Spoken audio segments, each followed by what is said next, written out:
창세기 21장 22절부터 34절까지 합독합니다. 시작.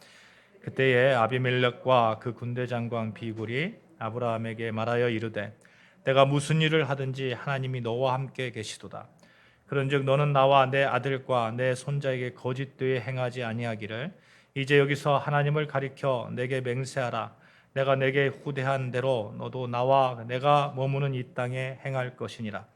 아브라함이 이르되 내가 맹세하리라 하고 아비멜렉의 종들이 아브라함의 우물을 빼앗은 일에 관하여 아브라함이 아비멜렉을 책망하매 아비멜렉이 이르되 누가 그리하였는지 내가 알지 못하였노라.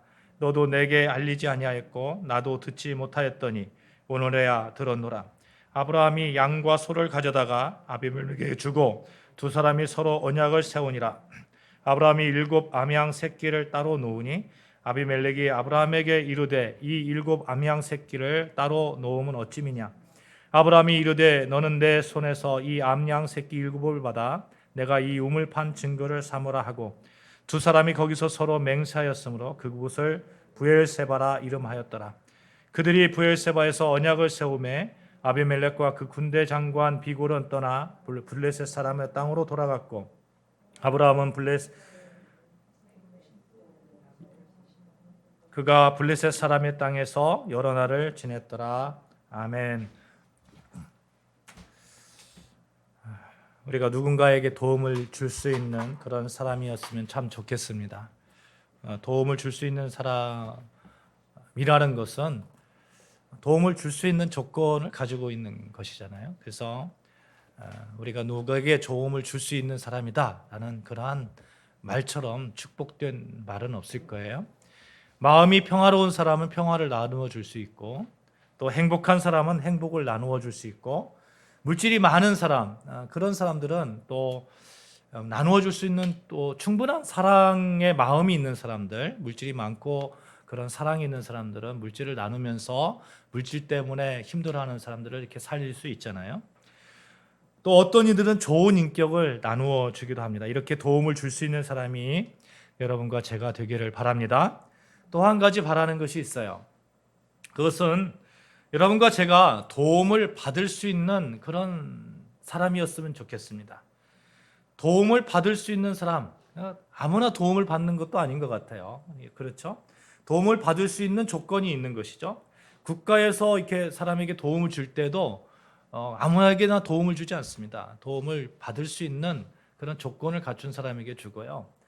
또 학교에서도 장학금을 줄 때에도 그냥 주지 않습니다. 그냥 조건이 어느 정도 갖춰져야 장학금을 주죠. 하나님께서 여러분에게 도움을 주는 것도 마찬가지죠. 하나님께서 여러분에게 도움을 줄 때에도 뭔가 조건이 있어야 하나님께서 그런 도움을 주는 것을 보게 됩니다.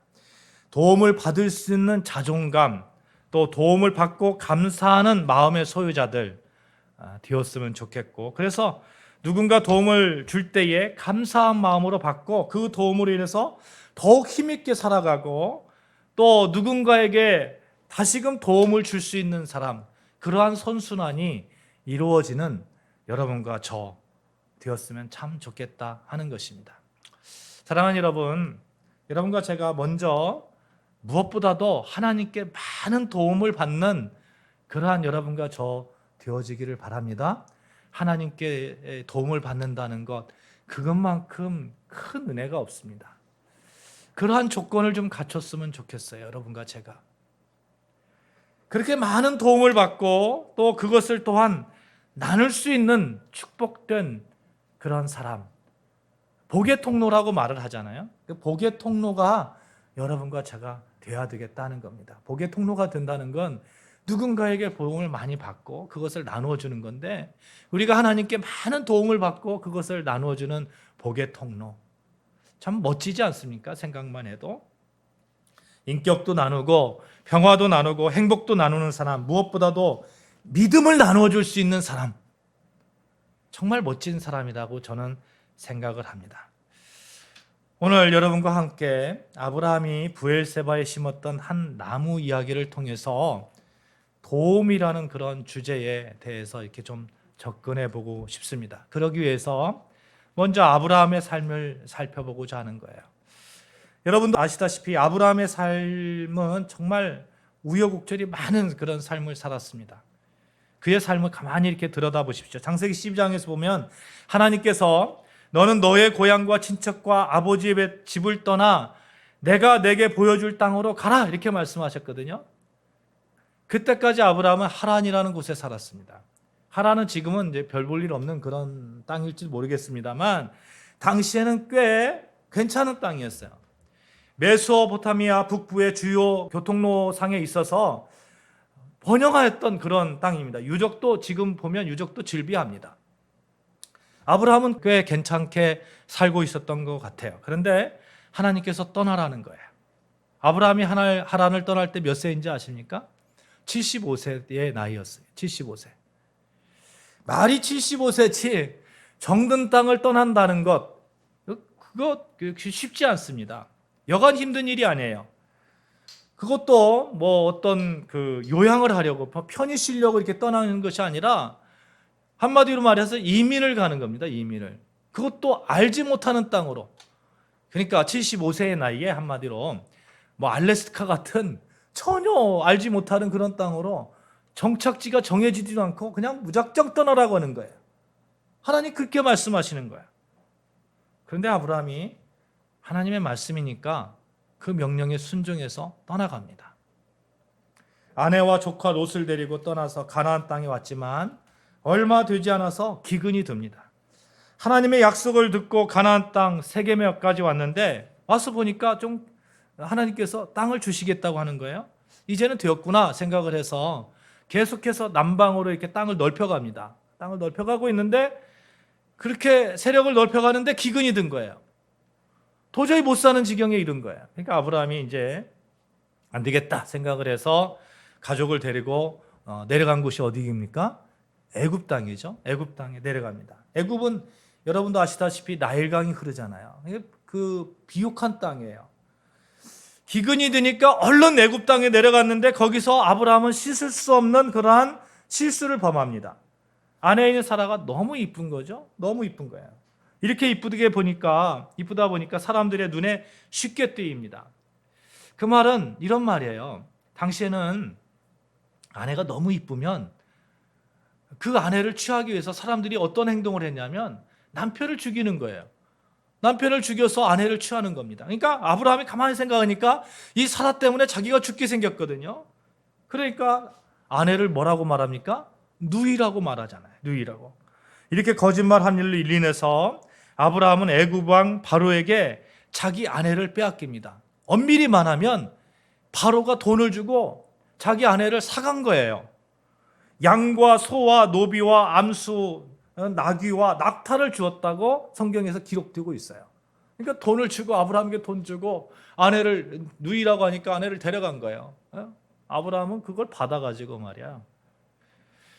이 일로 인해서 하나님께서 아브라함이 분명 실수했잖아요. 실수했는데 하나님께서 그 실수를 이렇게 도와주셔서 이렇게 처리해 주십니다. 바로 왕에게 나타나서 큰 재앙을 내리시니까 바로가 곧바로 사라가 아브라함이 그 누이가 아니라 아브라함의 누이가 아니라 아내임을 알고 돌려보내죠. 돌려보냅니다. 아내 사라 입장에서는 남편이 얼마나 미웠을까요? 지 살기 위해서 자기를 누이라고 하고 그렇게 돈 받고 자기를 보냈잖아요. 어쨌든 바로 왕에게 빼앗길 위기를 맞았지만 하나님의 도우심으로 무사히 다시금 가나안으로 돌아왔습니다. 이 일만 겪은 것이 아니죠. 조카 롯의 사건도 있어요. 하란에서 조카 롯을 데리고 왔어요. 얼마나 믿었으면 조카를 같이 데리고 왔겠습니까?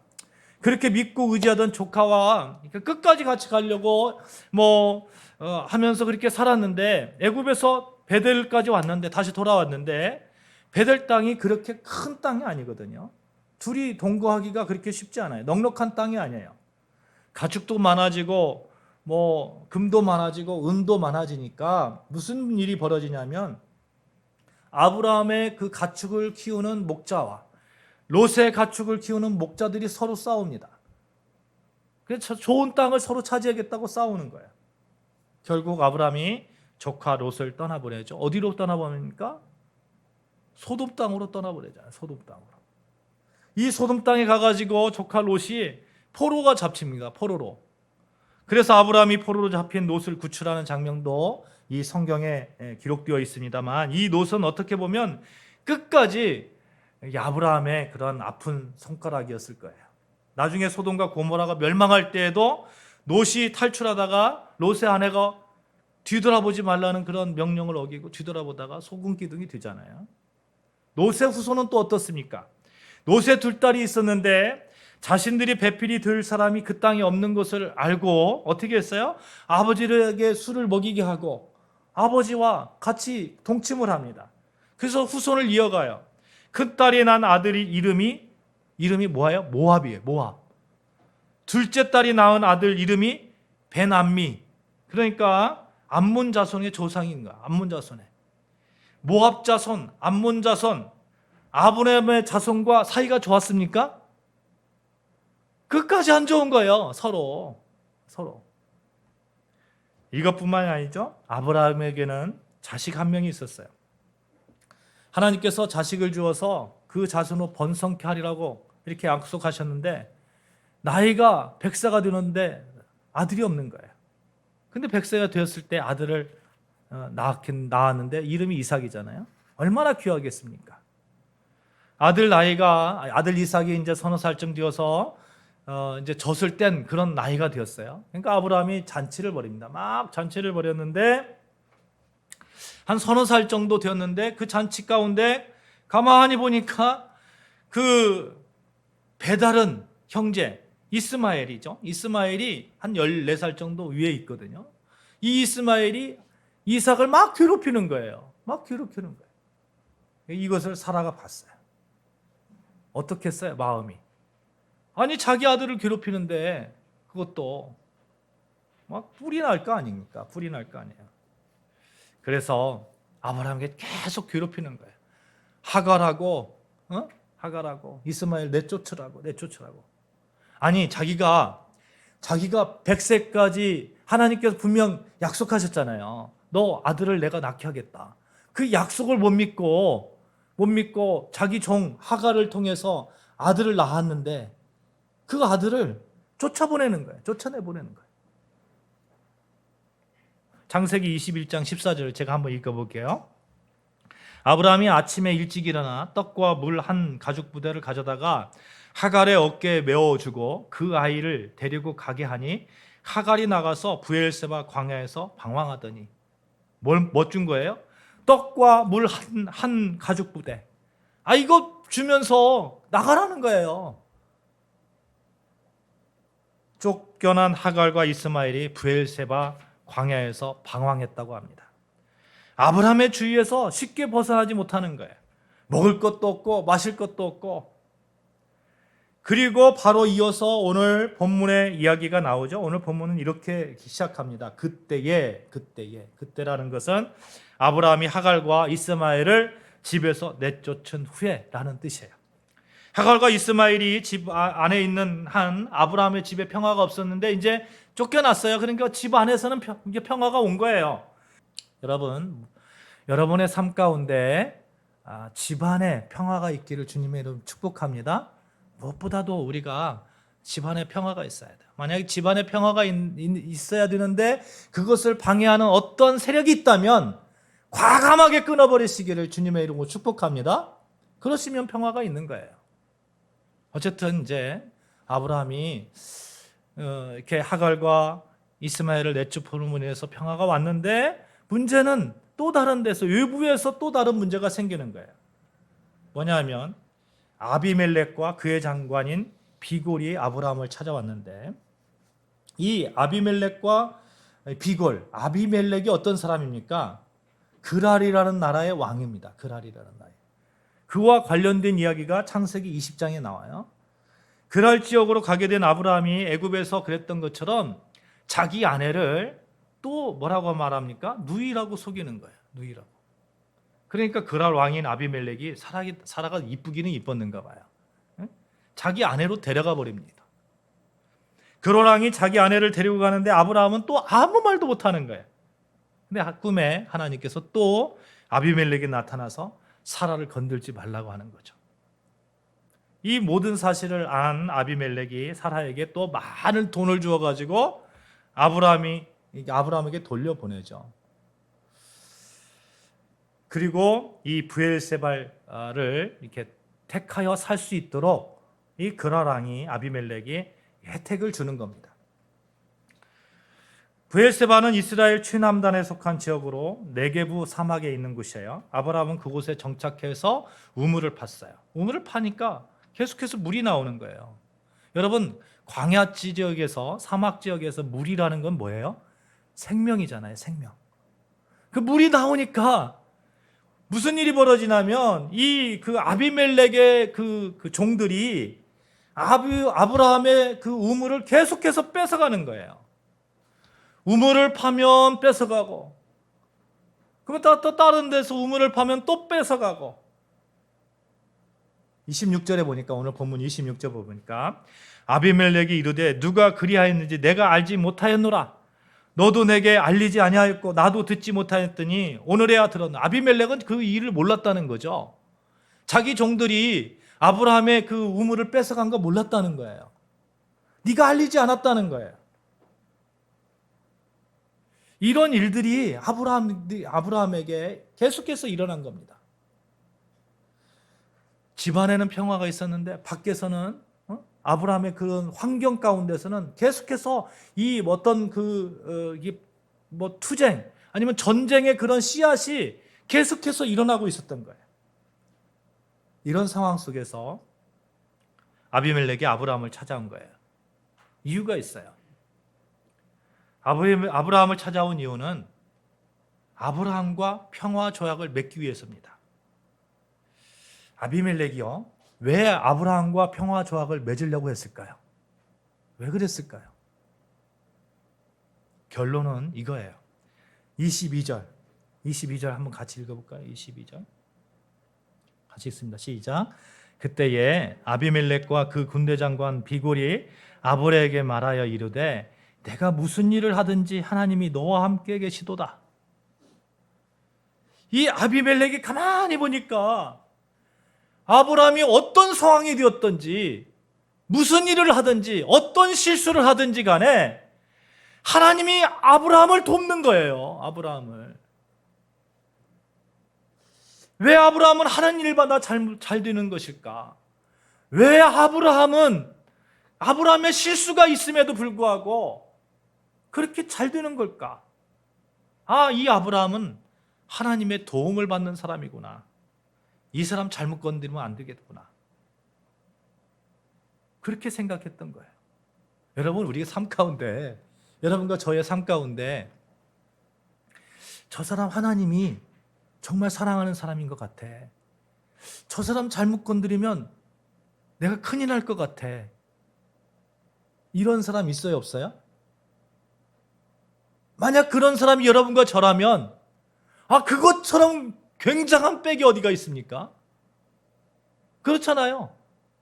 그것처럼 굉장한 백이 없어요. 그것을 믿고 있다면 얼마나 우리가 당당할 수 있을까요? 사람들 앞에서 얼마나 당당할 수 있을까요? 네가 아무리 그래봐. 나는 하나님께서 도우는 자야. 나는 쓰러질 수 없어. 너 그러다가 큰일 나. 이건 좀 너무 나갔나요? 그렇게 하면 안 되죠. 하나님, 저 사람 용서해 주시옵소서. 우리는 그런 믿음의 신앙을 가져야 되죠. 그럼에도 불구하고 우리가 이 정도까지는 갈 수 있잖아요. 누가 나를 건들 때 나는 하나님이 돕는 사람이야. 나는 쓰러지지 않아. 이 정도까지 우리 갈 수 있잖아요. 더 나가면 너 나 건드리면 너 죽어. 이렇게 말하면 나쁜 사람이죠. 그럼에도 불구하고 우리가 거기까지는 갈 수 있어요. 그렇죠? 나를 건들 때 나는 하나님이 돕는 사람이니까 나는 쓰러지지 않아. 나는 반드시 쓸 수 있는 사람이야. 여기까지 갈 수 있는 사람이라면, 그렇게 생각할 수 있는 사람이면 얼마나 든든하겠어요. 이 아비멜렉은 아브라함을 볼 때 그렇게 봤다는 거예요. 아브라함 건드리면 큰일 나겠다. 그래서 평화조약을 맺고 싶은 거죠. 평화조약을 체결하고 아브라함은 그곳을 브엘세바라 했어요. 브엘세바라는 뜻은 맹세의 우물, 약속의 우물이라는 뜻이에요. 그러할 아비멜렉과 평화를 위한 맹세를 맺은 곳이기 때문에 그렇게 이름 지은 것입니다. 아비멜렉과 그의 장관 비골이 돌아간 후에 아브라함은 브엘세바에 에셀나무를 심었습니다. 34절 이렇게 기록하고 있어요. 34절, 33절 같이 읽을까요? 시작. 아브라함은 브엘세바에 에셀나무를 심고 거기서 영원하신 여호와의 이름을 불렀으며, 아브라함이 에셀나무를 심은 이유가 있어요. 에셀이라는 뜻은 도움이라는 뜻입니다. 도움. 하나님이 도우셨다는 거야. 다른 말로 표현해서 나는 하나님이 도우시는 자라는 거예요. 지금까지 하란을 떠나 애굽 가서 그 수모를 겪고 살아가는 조카 룻과의 이별, 그리고 비록 적자는 아니지만 그래도 애굽 여인 하갈이라는 여인으로 낳은 아들 이스마엘을 쫓아내는 그런 아픔도 겪었지만, 그럴 땅 아비멜렉이라는 사람에게 사락을 빼앗길 뻔했고 또 우물을 빼앗겼지만, 그럼에도 불구하고 내 삶을 돌아보니까, 내 과거를 돌아보니까 그래도 내가 이 자리에 설 수 있는 것, 하나님이 나를 도우셨구나. 나는 하나님이 돕는 자구나. 그것을 깨닫고 하나님께 영광을 돌리는 그 기념하는 나무를 심은 거 아닙니까? 사랑하는 여러분, 여러분과 저의 삶에도 하나님의 도우심 가운데 살고 있음에 감사하고 고백하는 그러한 에셀나무를 심으시기를 주님의 이름으로 축복합니다. 그 에셀나무를 심고 그 에셀나무를 볼 때마다 하나님 나를 도우심에 감사합니다. 그래도 여기까지 인도하신 것 감사합니다. 감사합니다. 얼마 전에 막 홍수가 나듯이 그렇게 비가 왔었잖아요. 비가 왔었는데 교회에서 막 물이 톡톡톡톡톡 떨어지는 거예요. 평상시 물이 이렇게 젖으면 괜찮은데, 근데 그 목양실과 저기 교회 들어와서 바로 보니까 물이 흥건해요. 그래서 뭐 이렇게 조명을 떼어냈더니 물이 주르륵 떨어지는 거예요. 그래서 이제 바켓을 받아놓고 옥상에 올라가서 봤어요. 보니까 이렇게 막 갈라져 있는 거예요. 그것을 보면서 그래, 그래도 이제 본당만큼은 내가 물이 안 새게 하겠다 하면서 그 교회에 있는 많은 그런 장판 같은 것을 갖다가 위에서 막 그 비 맞으면서 싹 깔았어요. 여러분 여기 깨끗하죠? 본당은 깨끗해요. 깨끗합니다. 그리고 이제 햇빛이 쨍쨍 내리쬐는 지난 금요일 날 올라가 가지고 방수 테이프로 거기 갈라진 틈을 다 이렇게 다 메꿈질을 했습니다. 제약볕이었는데 한참을 이렇게 하는데 막 머리가 핑 도는 거예요. 쓰러질 것 같아요. 얼른 그늘에 와가지고 이렇게 한참 쉬다가 다시 내려가가지고 다시 이렇게 거기를 이렇게 메꿈질을 하면서 옛날 생각을 한 거예요. 옛날에 개척 초기에 그 압구정에 있을 때 지하실에 있었잖아요. 지하실에 있었는데 그때 추석 전에 홍수가 났었는데 물이 이만큼 찼어요, 지하실에. 그래가지고 사모님하고 저하고 저쪽 그 남쪽 동네 부산인가 어딘가 가 있었는데, 김해인가 가 있었는데 그냥 밤길로 올라와가지고 물을 이렇게 퍼냈습니다. 물을 막 퍼냈어요. 그때 했던 그 기도가 있어요. 하나님, 지하실을 벗어나서 하나님, 그때는 뭐 주방도 없어가지고 밥을 하면 화장실에 가서 설거지하고 그랬잖아요. 우리 집사님 기억나시죠? 화장실 가서 설거지하고 목양실도 없고, 하나님, 목양실이 있는 곳, 그 다음에 부엌이 있는 곳, 그 다음에 지하실 아닌 곳, 이거 주시면 좋겠습니다. 그렇게 기도했었어요. 그런데 위에서 이렇게 그 갈라진 틈을 메꿈질하면서 그 생각이 불뚝 드는 거예요. 하나님이 이루어 주셨구나. 하나님이 도와주셨구나. 그 생각이 들면서 이제는 이렇게 기도했어요. 하나님, 비 안 새는 곳, 비 안 새는 곳, 그리고 우리가 월세를 내고 있는데 월세 안 내는 곳, 그리고 우리가 또 아름다운 교회가 음악으로 이렇게 그런 사역을 잘 감당하고 있는데 그렇게 할 수 있는 그런 예술의 전당과 같은 그러한 공연장 같은 그런 곳 하나님 주시옵소서. 반드시 주시라고 믿습니다. 아멘. 하나님께서 그렇게 도와주셨다는 게 얼마나 감사한지 몰라요. 감사하더라고요. 그 상황이. 비록 그 물새는 그런 갈라진 틈을 메우고 있지만 지나온 과거를 보니까 감사하더라고요. 사랑하는 여러분, 여러분의 과거를 볼 때 감사한 거 많지 않습니까? 그렇잖아요. 우리의 과거를 보면 감사한 것뿐이에요. 감사한 것뿐이에요. 앞으로 미래에도 지금 현재를 볼 때에는 그때 정말 감사했구나. 하나님께서 이렇게 이루어 주셨구나. 그 감사의 에셀나무를 반드시 심으리라고 저는 확신을 합니다. 아멘. 아멘. 그럴 거예요. 이스라엘 보면요, 그 척박한 땅이니까 잘 이렇게 자라는 나무가 두 종류가 있다고 합니다. 로뎀나무하고 에셀나무예요. 로뎀나무, 에셀나무. 노뎀나무 여러분 생각나잖아요. 엘리야가 그 갈멜산에서 바알 선지자 450명을 이게 죽이고 난 다음에, 다음에 그 이제 이렇게 막 자기가 죽을 것 같으니까 이세벨이라는 여자 때문에 왕비 이세벨이 막 너 죽이겠다 하니까 도망가가지고 그 브엘세바까지 도망가가지고 몸을 숨겼던 것이 어디예요? 노뎀나무잖아요. 노뎀나무. 근데 노뎀나무가 그렇게 그 잎이 큰 나무가 아니에요. 우리 여러분 아시다시피 그 쌀잎이 하는 그런 나무 같은 그런 나무예요. 그러니까 그늘이 아주 조그만한 그런 나무거든요. 거기에다가 한번 생각을 해보세요. 조그만 막 쌀잎이 빛이 살살살살 들어오는 거기에 어떻게든지 막 거기에 그 그늘에 막 이렇게 들어가가지고 하나님 나 죽여주세요 하는 그러한 모습. 로뎀나무는 그런 나무예요. 그런데 거기에 비해서 이 에셀나무는 좀 달라요. 에셀나무는 사막과 같이 건조한 땅에서도 무려 한 10m 이상 이렇게 쭉 자라는 나무예요. 그리고 깊이가 지하 30m까지 뿌리를 내린답니다. 그러니까 물을 이렇게 잘 흡수하는 그런 나무예요. 그래서 에셀나무는 잎도 이렇게 그늘을 잘 형성하는 그런 나무가 된답니다.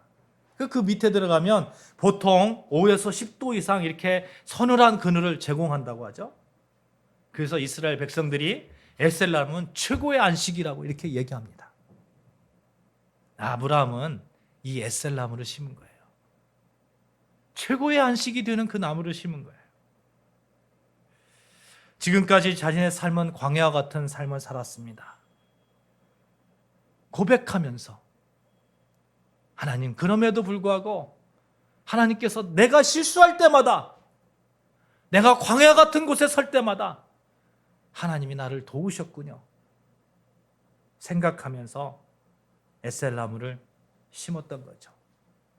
애굽에서 아비멜렉에게 2번이나 자기 아내를 누이라고 했잖아요. 그런 실수를 범했잖아요. 또 하갈을 통해서 아들 이스마엘을 낳았는데 그를 광야에 내보내는 그러한 일도 벌였잖아요. 아니, 가죽 부대에다가 물을 담아가지고 떡 조금 주고 광야에 나가라. 죽으라는 얘기죠. 죽으라는 얘기. 그러니까 하갈이 어떻게 했습니까? 나중에 물이 없어서 죽어갈 때에 막 하나님께 울부짖잖아요. 하나님께서 개입하셔가지고 이 물을 터뜨려서 하갈을 살리잖아요. 이스마엘을. 하갈과 이스마엘 문제만 해도 하나님께서 개입하셔서 그들을 살리는 것을 보게 됩니다. 실수투성이인 아브라함의 삶 가운데 하나님께서 도우셨어요. 아브라함은 에셀나무를 심음으로 인해서 하나님이 지금까지 도우셨다는 것 기념하고 고백하고 있는 겁니다. 사랑하는 여러분, 우리의 삶 가운데서 이런 하나님의 도우심에 대한 고백의 에셀나무 늘 날마다 심는 저와 여러분 되시기를 주님의 이름으로 축복합니다. 시편에 보면 이런 말씀이 있어요. 여호와를 의지하라. 그는 너의 도움이시요 너의 방패시라. 시편 46편 1편에 1절에 하나님은 우리의 피난처시요 힘이시니 환난 중에 만날 큰 도움이시죠. 시편 121편에 내가 산을 향하여 눈을 들리라. 나의 도움이 어디서 올까? 나의 도움은 천지를 지으신 여호와에게서로다. 나의 도움은 누구에게서요? 천지를 지으신 여호와께서. 우리는 이런 믿음의 고백이 있어야 되는 거예요. 이 고백의 에셀나무를 매일매일 심어 나가면 브엘세바와 같이 그 황량한 그런 광야여도 그 땅이 정말 젖과 꿀이 흐르는 그런 땅으로 변화되어지는 역사가 일어날 수 있는 것이죠. 이렇게 심는다면 여러분 브엘세바의 에셀나무를 막 심었잖아요. 그러면 여러분 여기서 우리가 한 가지 깨달을 수 있는 것이 뭐냐면 하나님의 도우심을 받는 자들이 심는 그런 에셀나무, 하나님의 도우심을 받는 자들의 고백, 그 행동은 다른 이에게 도움을 주는 그런 형태로 나타난다는 거예요. 에셀나무를 심었잖아요. 그러면 에셀나무가 그냥 아브라함이 에셀나무를 볼 때 하나님이 나를 도우셨어 이것으로 끝납니까? 그 에셀나무의 그늘에 누가 가는 거예요? 지나가던 나그네가 가서 그 에셀나무 밑에서 쉼을 얻을 수 있고요. 사실 엄밀하게 따지고 보면 에셀나무를 때문에 누가 가장 그 큰 힘을 얻었냐 보면 그 아브라함의 후손이에요. 아브라함의 후손이 누구예요? 이삭이잖아요. 이삭이 어디에서 자랐어요? 브엘세바에서 자랐어요. 그 에셀나무 밑에서